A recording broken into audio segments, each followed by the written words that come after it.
In this lesson, we are going to use the system image backup we created in the previous lesson to fix a computer that failed to boot by restoring the system image. In this scenario, Windows 10 detected that there was a boot issue and restarted the computer and ran the automatic repair, which didn't succeed in fixing the problem.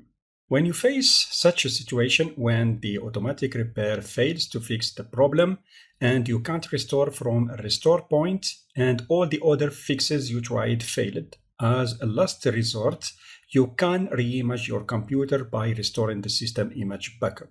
And here comes in mind the backup frequency. If you made a system image backup a year ago, you would have to deal with a year worth of Windows updates, which can make time to download, to install, and deal with all the system restarts. You also have to reinstall the missing programs and software. To avoid this pain, you need to create a system image backup at least every 6 months. Every 3 months would be better. So, to reimage this computer, I'm going to click on the Advanced Options button to display the Troubleshooting menu. Click on the Troubleshoot option, Advanced Options, then click on the System Image Recovery option. I get this warning message telling me that Windows cannot find a system image on this computer. In fact, I plugged my external USB disk on my laptop, but to be recognized by the virtual machine, I need to connect it explicitly by using the Virtual Device menu.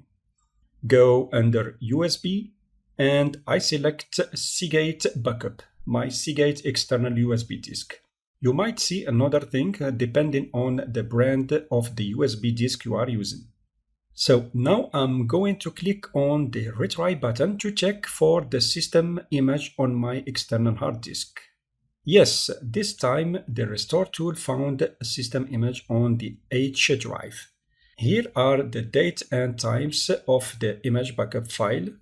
And here is the computer name from which I made the system image backup. So check that information carefully. Make sure you are going to restore the more recent system image for the right computer. If you are okay, click Next to continue. I'm not going to choose additional restore options on this page. I click Next.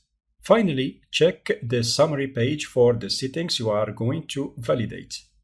At the bottom, there is a warning stating that if you interrupt the restore process, your computer might not start up. So if you are restoring a system image backup on a laptop, make sure that the power cable is plugged so that the laptop will not shut down in the middle of the restore operation. Finally, click on the Finish button to start the restore process.